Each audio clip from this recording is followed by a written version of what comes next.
ಮಹಾರಾಷ್ಟ್ರ ಸರ್ಕಾರಕ್ಕೆ ಅಂತೀರಿ. ನಾವು ಇವತ್ತು ಮುಧೋಳದ ಅಣ್ಣ ಬಸವಣ್ಣವರ ವೃತ್ತದಲ್ಲಿ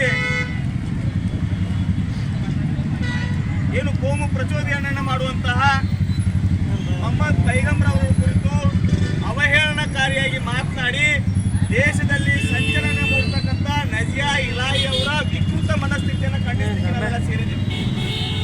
ಈ ನಜಿಯಾ ಇಲಾಹಿ ಯಾರು ಅಂತಂದ್ರೆ ಇವರನ್ನ ಸಾಕಿ ಸಲಿತಕ್ಕಂಥವರು ಈ ಬಿಜೆಪಿ ಅವರು ಅಂತಕ್ಕಂಥದ್ದನ್ನು ನಾವು ಮರಿಬಾರ್ದು.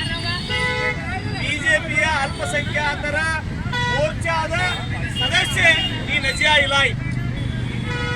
ಇಂಥ ನಜಿಯಾ ಇಲಾಹಿಯನ್ನು ಇಟ್ಕೊಂಡು ಬಿಜೆಪಿ ಅಲ್ಪಸಂಖ್ಯಾತರ ಘಟಕ ದೇಶದಲ್ಲಿ ಅವಹೇಳನಕಾರಿಯಾಗಿರ್ತಕ್ಕಂಥ ಪ್ರಚೋದನಕಾರಿಯಾಗಿರ್ತಕ್ಕಂಥ ಹೇಳಿಕೆಯನ್ನು ನೀಡಿಸ್ತಕ್ಕಂಥದ್ದು ಈ ಬಿಜೆಪಿ ಅಲ್ಪಸಂಖ್ಯಾತರ ಘಟಕದಿಂದ ಮಾಡ್ತಾ ಇದ್ದಾರೆ. ಆದ್ರೆ ಇವರಿಗೆ ನಜಿಯಾ ಇಲಾಹಿಯ ಹಿನ್ನೆಲೆಯನ್ನು ತೆಗೆದು ನೋಡಿದಾಗ ನಜಿಯಾ ಇಲಾಹಿ ಅವರು ಕಲ್ಕತ್ತಾದಲ್ಲಿ ಕೋರ್ಟ್ ಕೆಲಸ ಮಾಡಿರ್ತಕ್ಕಂಥದ್ದು, ಅವ್ರ ಮೇಲೆ FIR ದಾಖಲಾಗಿರ್ತಕ್ಕಂಥದ್ದು, ವಂಚನೆಯ ಪ್ರಕಾರ ಇವ್ರ ಮೇಲೆ ದಾಖಲಾಗಿದೆ. ಇಂತಹ ಇಟ್ಕೊಂಡಿರ್ತಕ್ಕಂಥ ಪಕ್ಷ ಯಾವ್ದಾದ್ರೆ ಅದು ಭಾರತೀಯ ಜನತಾ ಪಾರ್ಟಿ ಅಂತಕ್ಕಂಥ ಯಾರು ಇಂತಹ 420 ಅವರಿಂದ ಮೊಹಮ್ಮದ್ ಪೈಗಂಬರ್ ಬಗ್ಗೆ ಅವಹೇಳನಕಾರಿಯಾಗಿರ್ತಕ್ಕಂಥ ಹೇಳಿಕೆಯನ್ನು ನೀಡಿಸ್ತದೆ. ನಾವಿಲ್ಲಿ ಖಂಡಿಸ್ತಾ ಇರೋದು ಒಂದು ಹೆಣ್ಮಗಳು ಅಷ್ಟೇ ಅಲ್ಲ, ಈ ಹೆಣ್ಮಗಳಿಂದ ಇರ್ತಕ್ಕಂಥ ವ್ಯಕ್ತಿಗಳು ಯಾರು, ಈ ಹೆಣ್ಮಗಳಿಂದ ಇರ್ತಕ್ಕಂಥ ಪ್ರಚೋದನೆ ನೀಡಿರ್ತಕ್ಕಂಥ ಗುಂಪೆ ಯಾವುದು ಅನ್ನೋದರ ಬಗ್ಗೆ ನಾವು ಅವಲೋಕನವನ್ನು ಮಾಡ್ಕೋಬೇಕಾಗಿದೆ. ಗಾಜಿಯಾಬಾದ್ ಯಾವ ಸಂಘಟನೆ ವೇದಿಕೆ ಮೇಲೆ ನಿಂತ್ಕೊಂಡು ಪ್ರಚೋದನಕಾರಿಯಾಗಿರ್ತಕ್ಕಂಥ ಭಾಷಣಗಳನ್ನು ಮಾಡ್ತಾರೆ. ಕೇವಲ ಇದೊಂದೇ ಹೇಳಿಕೆ ಅಲ್ಲ, ನಜಿಯಾ ಇಲಾಹಿ ಅವರ ಹಿನ್ನೆಲೆಯನ್ನ ಗೂಗಲ್ ನಲ್ಲಿ ಸರ್ಚ್ ಮಾಡಿದ್ರೆ ಎಲ್ಲರಿಗೂ ಗೊತ್ತಾಗತ್ತೆ. ಹಲವಾರು ಸಂಘಟನೆಗಳಿದಾವೆ. ಆ ಸಂಘಟನೆಗಳ ವೇದಿಕೆಯಲ್ಲಿ ನಜಿಯಾ ಇಲಾಹಿ ತಮ್ಮ ಬಾಯಿಗೆ ಬಂದಂಗೆ ಹೇಳ್ತಾ ಇದ್ದಾರೆ. ಆದ್ರೆ ಇವರನ್ನ ನಿಯಂತ್ರಣ ಮಾಡಬೇಕಾಗಿತ್ತು. ಇವ್ರನ್ನ ಹದ್ದುಬಸ್ತಿನಲ್ಲಿ ಇರಬೇಕಾಗಿರ್ತಕ್ಕಂಥ ಕೇಂದ್ರ ಸರ್ಕಾರ, ವಿಶೇಷವಾಗಿ ಅಲ್ಪಸಂಖ್ಯಾತರ ಘಟಕದ ಬಿಜೆಪಿ ಮೋರ್ಚಾ ಏನಿದೆ, ಇವರನ್ನ ಹದ್ದುಬಸ್ತಿನಲ್ಲಿ ಇರಬೇಕಾಗಿತ್ತು. ಆದ್ರೆ ಇವರನ್ನ ಹದ್ದುಬಸ್ತಿನಲ್ಲಿ ಇಟ್ಟಿಲ್ಲ. ಇವರನ್ನ ಇನ್ನಷ್ಟು ಎತ್ತರಕ್ಕೆ ಬೆಳೆಸಬೇಕಂತ ಎಲ್ಲ ಮಾಧ್ಯಮಗಳಲ್ಲಿ ಹೇಳಿಕೆಗಳನ್ನ ವೈರಲ್ ಮಾಡೋದು, ಎಲ್ಲ ಮಾಧ್ಯಮಗಳಲ್ಲಿ ಬರುವಂತ ನೋಡ್ಬೋದು. ಇದು ಏನು ಅಂತಂದ್ರೆ ಈ ದೇಶದಲ್ಲಿರ್ತಕ್ಕಂಥ ಮುಸಲ್ಮಾನ್ ಸಮುದಾಯವನ್ನ ಉದ್ದೇಶಪೂರ್ವಕವಾಗಿ ಅವಹೇಳನ ಮಾಡುವಂತ ಕೆಲಸವನ್ನ ಈ ಭಾರತೀಯ ಜನತಾ ಪಾರ್ಟಿ ಮಾಡ್ತಾ ಇದೆ ಅಂತಂದ್ರೆ ತಪ್ಪಾಗಲಿಕ್ಕಿಲ್ಲ.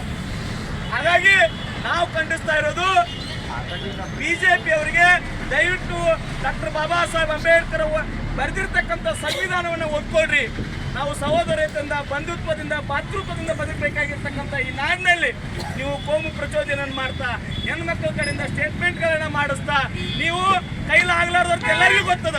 ಹೆಣ್ಮಕ್ಳನ್ನ ಮುಂದೆ ಬಿಟ್ಟು ನಿಮ್ಮ ಅಜೆಂಡಾಗಳನ್ನ, ನಿಮ್ಮ ವಿಚಾರಗಳನ್ನ ಇಲ್ಲಿ ಬಿತ್ತಾಕತ್ತೀರಿ ಅನ್ನೋದು ನಮ್ಗೆಲ್ಲರಿಗೂ ಗೊತ್ತದ.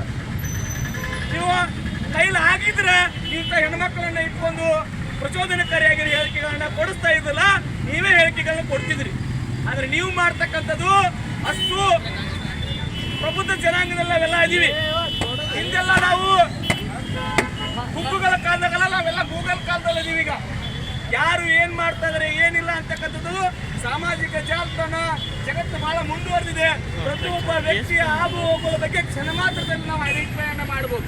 ಹಾಗಾಗಿ ನಜಿಯಾ ಇಲಾಹಿ ಅವರು ಮುಂದಿಟ್ಕೊಂಡು ಏನು ಬಿಜೆಪಿ ಮಾಡ್ತಾ ಇದೆ ಅದನ್ನ ಮಾಡಬಾರ್ದು ಅಂತ, ಕೃತ್ಯಕ್ಕೆ ಕೈ ಹಾಕಬಾರ್ದು ಅಂತ ಆಗ್ರಹಿಸ್ತಾ ನಜಿಯಾ ಇಲಾಹಿ ಅವರಿಗೆ ಕಠಿಣವಾಗಿರ್ತಕ್ಕಂಥ ಶಿಕ್ಷೆ ಆಗಬೇಕು ಅಂತಕ್ಕಂಥ ಕಾನೂನು ಅಡಿಯಲ್ಲಿ ನಾನು ಆಗ್ರಹಿಸಿ ನನ್ನ ಮಾತನ್ನು ಮುಗಿಸ್ತಾ ಇದ್ದೀನಿ. ಎಲ್ಲರಿಗೂ ನಮಸ್ಕಾರ. ಪ್ರತಿಭಟನೆಯನ್ನು ಉದ್ದೇಶಿಸಿ ಮಾತನಾಡಿದಂಥ ಯಲ್ಲಪ್ಪ ನಾಗಡಿ ಅವರಿಗೆ ಧನ್ಯವಾದಗಳು. ಈಗ